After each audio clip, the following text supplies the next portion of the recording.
আসসালামু আলাইকুম রহমতুল্লাহি ওবরকাতুহু। সম্মানিত দর্শক, আজকের এই ভিডিওতে দুটো বিষয় নিয়ে পর্যালোচনা করব। প্রথম বিষয়টি হলো উপদেষ্টা মণ্ডলীর মধ্য থেকে ডক্টর মোহাম্মদ আসিফ নজরুলকে টার্গেট করে এনসিপির নেতৃবৃন্দ বলার চেষ্টা করছেন যে এই ভদ্রলোক প্রথম দিন থেকেই প্রধান উপদেষ্টা হওয়ার তার যে খায়েশ, সেই খায়েশ ছিল এবং সে কারণে তার সেই অভীষ্ট লক্ষ্যে পৌঁছানোর জন্য, অর্থাৎ প্রধান উপদেষ্টা হওয়ার জন্যে তিনি সরকারের মধ্য থেকে এরকম একটা গ্রুপিং করছেন, লবিং করছেন, যাতে করে ডক্টর মোহাম্মদ ইউনূসের সরকার ব্যর্থ হয়, তার প্রধান উপদেষ্টা হওয়ার পথ প্রশস্ত হয় এবং এই অন্তর্বর্তীকালীন সরকারের যে যদি কোনো টার্মাইল হয়, পরিবর্তন হয়, সেই পরিবর্তনে যেন জনাব আসিফ নজরুল তিনি যেন প্রধান উপদেষ্টা পদে বসতে পারেন।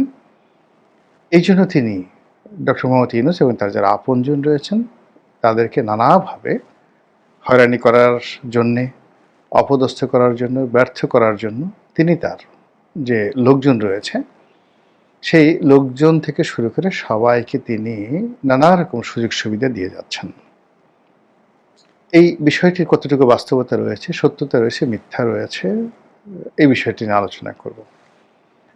ডক্টর আসিফ নজরুল আমাদের ডিপার্টমেন্টের বড় ভাই, ল ডিপার্টমেন্টের বড় ভাই এবং একই সঙ্গে আমার শিক্ষকও বটে। আমি যখন মাস্টার্স করি ঠিক সেই সময়টাতে তাকে আমরা একেবারে অল্প সময়ের জন্য পেয়েছিলাম, যদিও আমি তার কোনো ক্লাস করি না বা করিনি কখনো। এর কারণ হলো আমার যে স্টাডি, সে স্টাডিতে যখন মাস্টার্সে আমি পড়ি তখন আমি রীতিমতো ব্যবসা বাণিজ্যে একেবারে এতটা ব্যস্ত হয়ে পড়েছি যে মাস্টার্সের কোনো ক্লাসে আমার আসলে অ্যাটেন্ড করা হয়নি, কেবলমাত্র গিয়ে পরীক্ষাগুলো দিয়েছি। তো যার জন্য ডক্টর মোহাম্মদ আসিফ নজরুলের ক্লাসের যে মাধুর্যতা সেটা আমার উপভোগ করার সুযোগ হয়নি। কিন্তু ডিপার্টমেন্টের বড় ভাই হিসেবে তার সঙ্গে আমার সেই ছাত্র জীবনে খুব কম কথাবার্তা হয়েছে, কিন্তু পরবর্তীতে পেশাগত জীবনে সাংবাদিক হিসেবে, তারপরে সংসদ সদস্য হিসেবে বিভিন্ন টক শোতে আলোচনা করতে গিয়ে তাকে আমি সহকর্মী হিসেবে পেয়েছি, সবার সমিতি, সেমিনারে। এর বাইরে কিছু সামাজিক অনুষ্ঠানও আমাদের সঙ্গে দেখা সাক্ষাৎ, কথাবার্তা বহুবার হয়েছে। তো ফলে তাকে যেভাবে আমি চিনি, তার যারা সমালোচক তাদের অনেকেই হয়তো তাকে ওইভাবে চিনেন না। ডক্টর আসিফ নজরুল এক বর্ণাঢ্য এবং বিচিত্র চরিত্রের মানুষ। আমি তার ব্যক্তিগত জীবন নিয়ে কোনো আলোচনা করতে চাই না, এটা একান্ত ব্যক্তিগত বিষয়। কিন্তু তার কর্মজীবন, সেই কর্মজীবনের বর্ণাঢ্যতা তার সমবয়সী যারা আছেন তাদের মধ্যে নেই বললেই চলে। যদি প্রথমে চিন্তা করেন, তিনি ঢাকা বিশ্ববিদ্যালয়ে আইন অনুষদের ছাত্র। আপনারা জানেন যে এখানে খুব ভালো রেজাল্ট না করা হলে আইন বিভাগের শিক্ষক হওয়া অসম্ভব। তো অন্যান্য যারা আইন বিভাগের শিক্ষক হওয়ার টার্গেট নিয়ে পড়াশোনা করতেন তারা কেবলই শুধু রাত দিন লেখাপড়া লেখাপড়া লেখাপড়া। অনেকের মাথার মধ্যে উকুন হয়ে যেত, মুখে অবিন্যস্ত দাড়ি, তারপরও ক্লাসে ভালো ফলাফলের জন্য তাদের জীবন জীবিকা তছনছ হয়ে যেত। কিন্তু আসিফ নজরুল রেজাল্ট ভালো করেছেন, কিন্তু দিব্যি তিনি ঘুরে বেড়াতেন, সাংবাদিকতা করতেন, বিভিন্ন রকম সামাজিক সংস্থার সাথে, রাজনৈতিক সংস্থার সাথে তিনি একটা ঘনিষ্ঠভাবে জড়িত ছিলেন। আপনারা বিশেষ করে ৭১-এর ঘাতক দালাল নির্মূল কমিটি, সেই বিশ্ববিখ্যাত, বাংলাদেশ তোলপাড় করা ৭১-এর রাজাকার এবং আল বদরদের বিচারের দাবি নিয়ে শহীদ জননী জাহানারা ইমাম যে দুর্বার আন্দোলন গড়ে তুলেছিলেন, সেই আন্দোলনের অন্যতম পুরোধা ব্যক্তি বা সেই গণ আদালত আন্দোলনের যে পুরোধা ব্যক্তি তিনি ছিলেন ডক্টর আসিফ নজরুল। এর বাইরে সাংবাদিকতায় তিনি সাপ্তাহিক বিচিত্রায় কাজ করতেন। বিচিত্রাকে বলা হয় বাংলাদেশের টাইম ম্যাগাজিন, অর্থাৎ সার্কুলেশন এটা দ্বিতীয় পর্যায়ে ছিল, চিত্র বাংলা ১ নম্বরে সার্কুলেশন ছিল বিচিত্রার জমানাতে। কিন্তু ইন টার্মস অফ কোয়ালিটি, অ্যারোস্ট্রোকেসি, তারপরে এখানকার প্রতিবেদনের যে মান, এখানে যারা চাকরি করতেন, সেটা সাদাত চৌধুরী ছিলেন সম্পাদক, নির্বাহী সম্পাদক শাহরিয়ার কবির, চিফ রিপোর্টার ছিলেন এখানে কাজী জাওয়াত, মইনুল আহসান সাবের ছিলেন এখানে সহকারী সম্পাদক, এবং আসিফ নজরুল এখানে ছিলেন স্টাফ রিপোর্টার, প্রতিবেদক। এটা যে সময়টার কথা বলছি, সেই সময়টাতে একজন স্টাফ রিপোর্টার, তাও আবার চিত্র বাংলা না, ঠিক বিচিত্রার মতো পত্রিকাতে, ইত্তেফাকের মতো পত্রিকাতে বা ইনকিলাবের মতো পত্রিকাতে, এটা এই সময় যারা সাংবাদিকতা করেন বা এই সময় যারা সাংবাদিকদেরকে মনে করেন নানাভাবে যে এদের কোনো কোয়ালিটি নাই, তারা বুঝতে পারবেন না যে ওই সময়টিতে 80-র দশকে আমাদের সংবাদপত্রে কারা চাকরি করতেন, কারা সম্পাদক ছিলেন, কারা প্রতিবেদক ছিলেন, এবং ওই সময়টাতে সংবাদপত্র কী ধরনের কর্তৃত্ব তারা দেখাতেন। দুটো উদাহরণ দিই। যেমন ধরুন, ইত্তেফাকের একজন চিফ রিপোর্টার বা বিচিত্রার যিনি সম্পাদক, ডেইলি স্টারের সম্পাদক এসএম আলী বা অবজারভারের সম্পাদক, বিশ্বাস করেন প্রেসিডেন্ট এরশাদ এদেরকে সরাসরি টেলিফোন করে কথা বলতে তার বুক কাঁপত, এবং তিনি কখনো এই সাহস দেখাতেন না। ঢাকা বিশ্ববিদ্যালয়ে আসার জন্য যেভাবে এরশাদ সাহস দেখাতেন, একইভাবে এই যে সকল সাংবাদিকদের নাম বললাম, এদের মতো অন্তত কয়েক ডজন সাংবাদিক বাংলাদেশে ছিলেন যাদেরকে জমের মতো ভয় পেতেন শাসকবর্গ। তো তেমনি পত্রিকার মধ্যে সবচেয়ে শীর্ষ অবস্থানে ছিল বিচিত্রা, সেই পত্রিকায় তিনি চাকরি করেছেন। তো বিচিত্রার প্রতিবেদক হিসাবে চাকরি মানে এরপর আসলে আর অন্য কিছু করার থাকে না। আবার যদি তিনি ঢাকা বিশ্ববিদ্যালয়ের লতে ফার্স্ট ক্লাস পেতে চান, প্রথম শ্রেণী পেতে চান, সেখানে আসলে তার অন্য কিছু করার সুযোগ থাকে না। দুটো কাজ একসঙ্গে তিনি করার পাশাপাশি আবার গণ আদালতের সঙ্গে সম্পৃক্ত ছিলেন। ফলে তার যে মেধা, তার যে যোগ্যতা, এটা অন্য সাধারণ মানুষের মতো নয়। তিনি একই সঙ্গে ত্রিমাত্রিক, 3 ধারায় থেকে কাজ করার চেষ্টা করেছেন। তো কাজেই তাকে যে যাই মনে করুক, তাকে চোদু বাঙালি, কদু বাঙালি, বেকুব, নির্বোধ, বেহিসাবি এরকম মনে করার কোনো কারণ নেই। আর সেই হিসেবে তিনি ইচ্ছে করলেই সেই প্রধান উপদেষ্টা হবেন, হতে চাইবেন, উপদেষ্টা হতে চাইবেন, মন্ত্রী, মিনিস্টার, এমপি হতে চাইবেন। আমার কাছে সেটা কখনো মনে হয়নি তার সঙ্গে চলতে গিয়ে। জীবনে অনেক ঘটনা ঘটে, দুর্ঘটনা ঘটে, এটাকে অনেকটা অ্যাক্সিডেন্ট বলা যেতে পারে। যেমন শাহরুখ খানের একটা সাক্ষাৎকার দেখছিলাম, বলিউডের মেগাস্টার। তো তিনি মূলত সাংবাদিক হওয়ার জন্য পড়াশোনা করছিলেন, কিন্তু একটা সময় তার মনে হলো যে তিনি চলচ্চিত্র বানাবেন, বিজ্ঞাপন চিত্র বানাবেন। তো বিজ্ঞাপন চিত্র বানানোর জন্য সেই ব্যাপারে তিনি পড়াশোনা শুরু করলেন, এবং সেটা করতে গিয়ে তিনি চলচ্চিত্রের সেই নায়ক হয়ে গেলেন। তো কিভাবে নায়ক হলেন এই কথা বলতে গিয়ে তিনি বললেন যে আমি আসলে যা হতে চেয়েছিলাম তা হতে পারিনি, কিন্তু এই নায়ক হওয়াটা আমার জীবনে একটা অ্যাক্সিডেন্ট।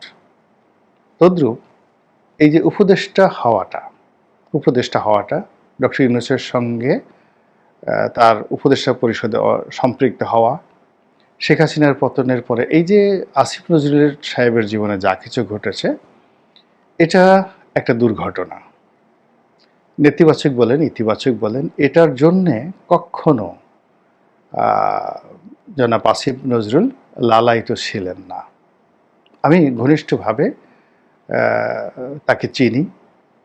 তিনি সবার সঙ্গে সম্পর্ক রক্ষা করতেন, এমনকি আওয়ামী লীগের যারা লোকজন, মানে কোনো যাকে বলা একেবারে লিবারেল একজন মানুষ, ন্যায়ের পক্ষে কথা বলতেন। আর বিএনপি, আওয়ামী লীগ, জামাত, জাতীয় পার্টি, এ সকল দলে যে সকল ভালো মানুষ ছিলেন তাদের সবার সঙ্গে তার ব্যক্তিগত সম্পর্ক ছিল। আর তিনি ভালোকে ভালো বলতেন, মন্দকে মন্দ বলতেন। এবং 2024 না 23 সনের আগস্ট, সেপ্টেম্বর, অক্টোবর, ওই যে 28 অক্টোবর যে বিএনপির সমাবেশ হলো, তার ঠিক আগে তার সঙ্গে আমার একটা খুব জরুরি বৈঠক করার সুযোগ হয়েছিল। জনাব তারেক রহমান সাহেব দায়িত্ব দিয়েছিলেন তার সঙ্গে একটা বিষয়ে আলাপ আলোচনা করার জন্য, তার মতামত নেওয়ার জন্য। এই জন্য আমাদের প্রায় 2-3 ঘন্টা একান্ত বৈঠক হয়েছিল, এবং এটা ছিল অ্যাবসলিউটলি পলিটিক্যাল কতগুলো কথাবার্তা। ঠিক সেই কথাবার্তার একটা লিখিত রিপোর্ট আমি বিএনপির চেয়ারপারসনের অফিসে জমা দিয়েছিলাম। আমার এখনো মনে আছে তার মধ্যে ন্যূনতম রাজনৈতিক কোনো অভিলাষ, পক্ষপাতিত্ব কিংবা কোনো বায়াসনেস এটা আমি কখনো দেখিনি। তিনি আওয়ামী লীগের শাসনের ব্যাপারে খুব হতাশ ছিলেন, ভীত সন্ত্রস্ত ছিলেন এবং তিনি যে কাজ করছেন বা টকশো দিকে কথাবার্তা বলছেন এটি সরকারের ধৈর্যচ্যুতি ঘটাতে পারে এটি নিয়ে তিনি যাকে বলা চিন্তিত ছিলেন। কিন্তু এখন যে কথাগুলো তার সম্পর্কে বলা হচ্ছে ডিপ স্টেটের এজেন্ট, এটা ওটা জামাতি এজেন্ট, এটা তার সঙ্গে আমার সেই যে ছাত্র জীবনের সম্পর্ক থেকে পরবর্তী সময় কখনই আমাকে তাকে এরকম খুব ধুরন্ধর প্রকৃতির কোনো মানুষ মনে হয়নি। এটা আমি বললাম আমার ভুল হতে পারে বা সঠিক হতে পারে। কাজেই যারা বলছেন যে তিনি প্রধান উপদেষ্টা হওয়ার জন্য এই কাজগুলো করে যাচ্ছেন বা তিনি প্রধান উপদেষ্টা হতে চেয়েছিলেন, আসলে এই ধরনের কর্মকাণ্ড করার কোনো রেকর্ড তার জীবনে কখনো ছিল না। একইভাবে আমি বলতে পারি আদিলুর রহমান শুভ্র কিংবা মাহমুদুর রহমান সাহেব, এখন যিনি আমার দেশের সম্পাদক আছেন। আদিলুর রহমান শুভ্র সাহেব আমাদের ডিপার্টমেন্টের বড় ভাই, তার স্ত্রী সায়রা ও আমার ক্লাসমেট। তো কাজেই তাদের সম্পর্কে আমি জানি ওনাদের আসলে কখনো পলিটিক্যাল কোনো অ্যাম্বিশন ছিল না। এনজিও চালাতেন, এনজিও চালানোর জন্য যতটুকু কাজ করা দরকার, যতটুকু প্রতিবাদী হওয়া দরকার, ঠিক ততটুকুই প্রফেশনাল গ্রাউন্ড থেকে তারা এই কাজগুলো করেছেন। কিন্তু একটা সরকারকে উৎখাত করার জন্য, তারপরে শেষে একটা বিশেষ উদ্দেশ্য বাস্তবায়ন করার জন্য একটা যে সিন্ডিকেট, মানে আসলে আমি যেভাবে দেখেছি, হয়তো আমার নির্বুদ্ধিত হতে পারে, আমি এই মানুষগুলোকে এখনো পর্যন্ত মনে করতে পারি না যে এরা এই ধরনের কোনো চক্রান্তের সাথে জড়িত। এমনকি ডক্টর মোহাম্মদ ইউনূস, তার অনেক ব্যর্থতা আছে, তার অনেক সমালোচনা আমি করছি। কিন্তু ঠিক এই যে তিনি যখন প্যারিসে ছিলেন, তার ঠিক শেখ হাসিনার পতনের মাসখানেক আগে আমার সাথে তার টেলিফোনে অনেকক্ষণ কথা হয়। তো তিনি তার আসলে মামলা নিয়ে, মোকদ্দমা নিয়ে উদ্গ্রীব ছিলেন। এর বাইরে আমি তাকে কখনোই কোনো কথা বলতে শুনিনি।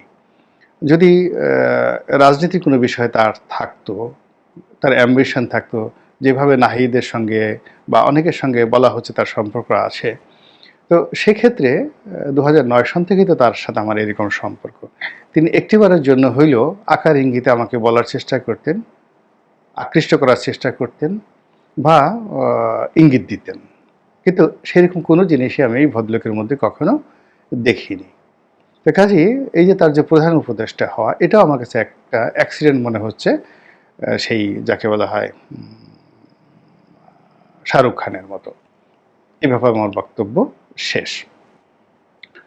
2 নম্বরে যেটা বলছিলাম সেটা হলো আজকের যে শিরোনাম দিচ্ছি যে ডক্টর মোহাম্মদ আসিফ নজরুল প্রধান উপদেষ্টা হতে চাচ্ছেন, আর বাংলাদেশের যে বিষয়বস্তু রয়েছে সেই বিষয়বস্তু নিয়ে বিশ্ব মিডিয়া যে কর্মকাণ্ডগুলো করছে, সেই কর্মকাণ্ডগুলো এই মুহূর্তে আমাদেরকে রীতিমতো মাতাল এবং টালমাটাল করে তুলছে।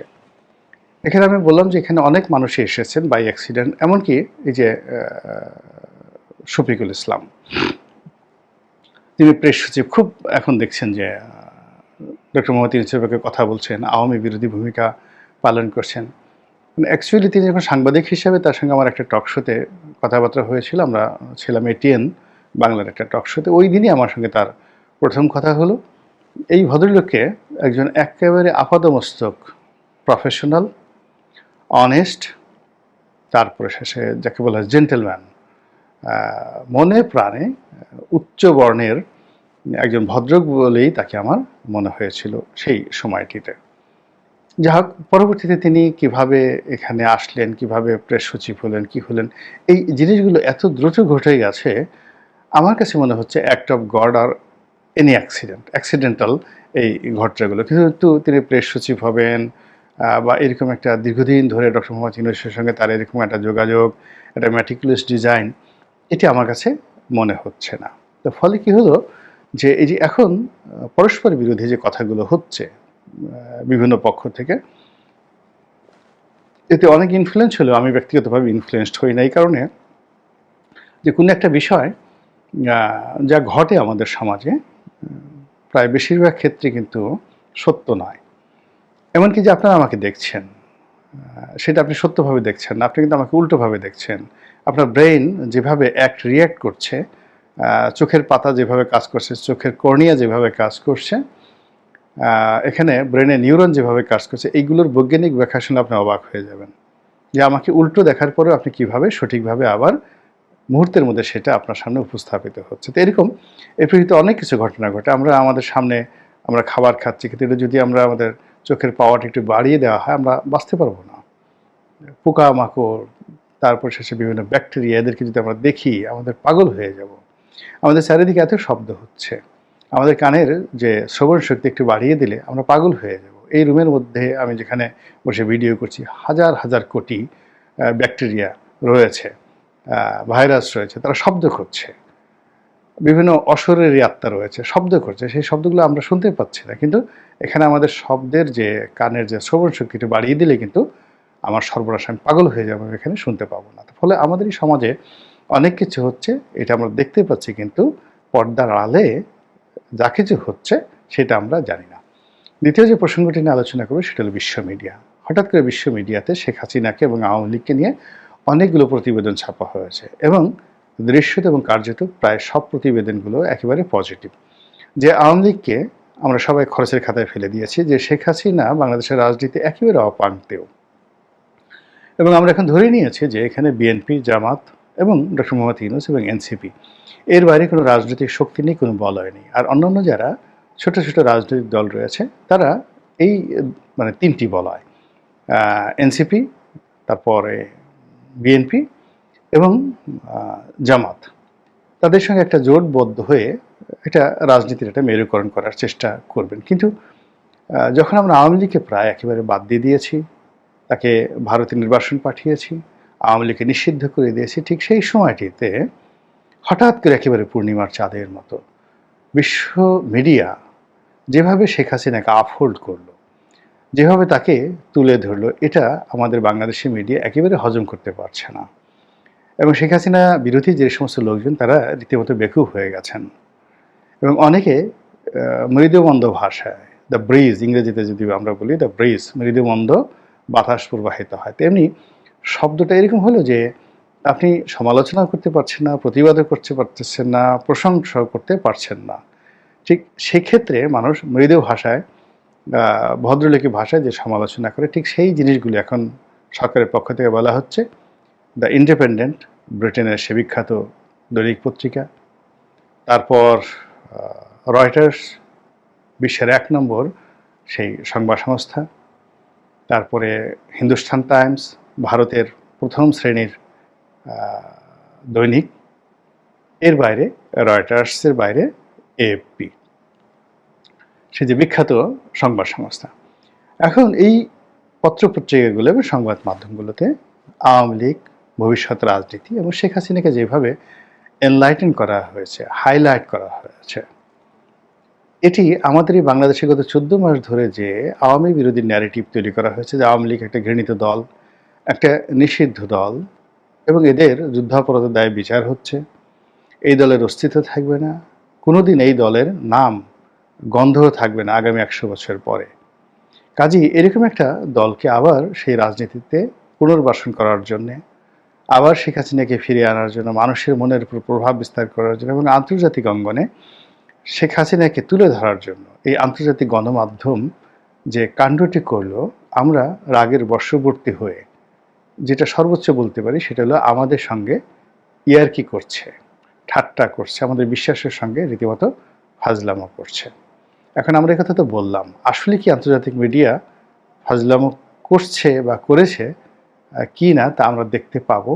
এটা নভেম্বর মাস, ডিসেম্বরের 14-15 তারিখের মধ্যেই আপনারা রাজনীতির যে মেরুকরণ, সেই মেরুকরণে আন্তর্জাতিক সংবাদ সংস্থাগুলো যে প্রেডিক্ট করে এবং তারা যেভাবে প্রমোট করে, তার একটা ফলাফল এই জাস্ট 1 মাস পরে আপনারা দেখতে পাবেন, বা 1 মাস 10 দিন পরে দেখতে পাবেন বলে আমি মনে করি। মহান আল্লাহ আমাদের সবাইকে হেদায়েত দান করুন এবং হেফাজত করুন। আসসালামু আলাইকুম ওয়া রাহমাতুল্লাহি ওয়া বারাকাতুহু।